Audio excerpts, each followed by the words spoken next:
आज मैंने बिल्कुल भी नहीं सोचा था कि आज इतना बड़ा-बड़ा पार्सल आएगा। हेलो दोस्तों, कैसे हैं आप लोग? आज जब मैं सुबह-सुबह ऑफ़िस आया तो देखा कि इतना बड़ा-बड़ा पार्सल आया है कि देख के मेरा पूरा पसीना निकल गया। शॉपिंग करने के बाद फटाफट मैंने वो ये मारना शुरू कर दिया। उसके बाद मैंने सोचना शुरू कर दिया कि ये इतना बड़ा-बड़ा पार्सल को कैसे ले जाना है। कुछ बड़ा वाला और छोटा-छोटा वाला पार्सल तो आराम से बैग में एडजस्ट हो गया। लेकिन कुछ पार्सल ऐसा भी था कि जो कि तो मीडियम साइज़ में था, लेकिन वेट में बहुत ज़्यादा था। अगर वो लोग को बैग में कैरी करता है बोलने से बैग कुछ ज़्यादा ही भारी हो जाना था, इसलिए वो लोग को स्कूटी का फटाने जगह में एडजस्ट कर लिया। एक पार्सल इतना बड़ा था कि ना तो बैग में घुस रहा था, ना तो बस्ता में घुस रहा था, इसलिए मैंने डिसाइड किया कि आज इसे स्कूटी में ही बांध के ले जाऊँगा। बांध-बांध के हालत खराब हो गया था, इसलिए थोड़ा मैंने वाटर ब्रेक ले लिया। और ये है आज का पार्सल। टोटल 24 पार्सल है और 4 पिकअप है। ऑफिस का काम खत्म हो चुका है, इसलिए मैं फटाफट निकल गया पार्सल डिलीवर करने। आज तो बहुत तकलीफ से पार्सल को लेके गया ज़बरदस्ती, और इतना कंजस्टेड तक कि पाँव रखने का जगह भी नहीं था, लेकिन भी फिर भी ज़बरदस्ती मैं पहुंच गया आज का पहला पार्सल डिलीवर करने, जो कि ग्रिप में देना था मुझे।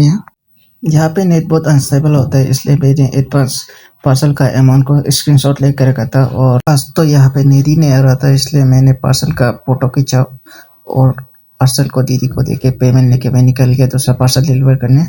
यहाँ पे मुझे एक डायपर डिलीवर करना था। उसके बाद मैं निकल गया दूसरा बड़ा पार्सल डिलीवर करने। जितना भी बड़ा-बड़ा पार्सल होता है उसको सबसे पहले डिलीवर करना है, क्योंकि उनको बुक के घूमने के लिए बहुत तकलीफ होता है। ये पार्सल जो ओपन बॉक्स वाला था, कस्टमर को अच्छा से चेक करवा के वेरीफाई करने के बाद ये सामान को कस्टमर को डिलीवर करके मैं सीधा निकल गया अपना दुकान की ओर। अपना दुकान पहुंच के पार्सल को कॉलोनी वाइज अरेंज कर लिया। जो पार्सल दूसरा कॉलोनी का है उसको बाद में आराम से दे देगा, कि किसी कुछ पार्सल इतना बड़ा है कि उसको बुक के घूमने के लिए बहुत तकलीफ होता है। सबसे पहले मुझे यहाँ पे ये दीदी का एक कुर्ता देना था, उसे डिलीवर करके मैं निकल गया दूसरा पार्सल देने।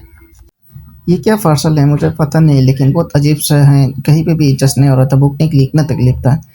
ये पार्सल को डिलीवर करके मैं निकल गया दूसरा पार्सल देने। ये पार्सल इतना भारी था कि कम से कम 5 से 10 केजी वाला पार्सल था, एक डिटर्जेंट था। ये सबसे भारी वाला पार्सल को डिलीवर करके मैं निकल गया दूसरा पार्सल देने, जो कि यहाँ पे एक छोटा सा पार्सल था। उसके बाद मुझे ये कॉलोनी में एक पिकअप लेना था। कस्टमर ने बोला कि पिकअप कैंसिल कर दो, वो रख लेगा। उसके बाद मुझे ये कस्टमर का पार्सल डिलीवर करके मैं सीधा निकल गया स्कूल। यहाँ पे मुझे कल का एक पेंडिंग पार्सल डिलीवर करना था और एक पिकअप भी लेना था। कल का पेंडिंग पार्सल को वो कस्टमर कैंसिल कर दिया और पिकअप को लेके मैं निकल गया दूसरा पार्सल डिलीवर करने। ये पार्सल जो ये कॉलोनी का लास्ट पार्सल था। नीचे साइड का काम खत्म हो चुका है और अभी ऊपर साइड का देना है। सबसे पहले मैं निकल गया ये बड़ा वाला पार्सल को डिलीवर करने।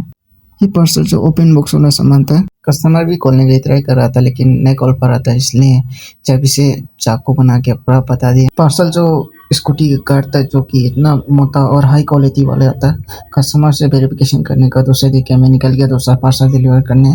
यहाँ पे ये दुकान में मुझे ये भैया का एक पार्सल डिलीवर करना था। उसके बाद मैं निकल गया दूसरा पार्सल डिलीवर करने, जिसका रास्ता इतना खराब था कि पूछो ही मत।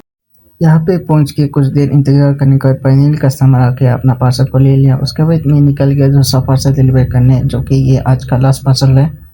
अपना काम खत्म हो चुका है। ये है आज का फाइनल रिजल्ट। 23 में से 18 डिलीवर किए और 4 पिकअप में से 1 कैंसिल हो गया।